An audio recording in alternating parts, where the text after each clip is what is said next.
അന്നൂർ കാരയിൽ ജഗദീശ്വരി കലാമന്ദിരം കെട്ടിടോദ്ഘാടനം നടന്നു.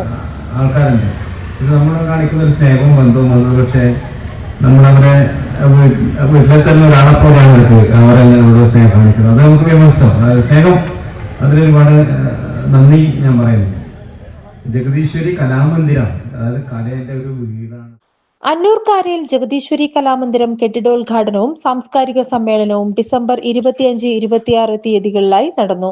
വെള്ളിയാഴ്ച വൈകിട്ട് 6 മണിക്ക് നടന്ന സാംസ്കാരിക സമ്മേളനത്തിന്റെ ഉദ്ഘാടന കർമ്മം ബഹുമാനപ്പെട്ട കാസർഗോഡ് MP ശ്രീ രാജ്മോഹൻ ഉണ്ണിത്താൻ നിർവഹിച്ചു. Jagadeeswari Kalamandiram executive member Ratheesan A സ്വാഗതം പറഞ്ഞു. Vice chairman Shri K Venugopalan അധ്യക്ഷത വഹിച്ചു. പ്രശസ്ത സിനിമാ സീരിയൽ താരം ശ്രീ ഉണ്ണിരാജ് ചെറുവത്തൂർ മുഖ്യാതിഥിയായി.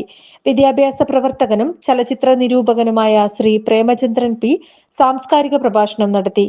ശ്രീ CK ദിനേശൻ, എഴുത്തുകാരി ശ്രീമതി വിജയലക്ഷ്മി നാരായണൻ, ശ്രീ കാമ്പ്രത്ത് നാരായണൻ, സജേഷ് VP തുടങ്ങിയവർ ആശംസകൾ അർപ്പിച്ച് സംസാരിച്ചു. തുടർന്ന് ഫ്യൂഷൻ ഡാൻസ്, ഒപ്പന, സംഗീത ശില്പം, തിരുവാതിര, കോലാട്ടം തുടങ്ങിയ വിവിധ കലാപരിപാടികൾ അരങ്ങേറി. MKC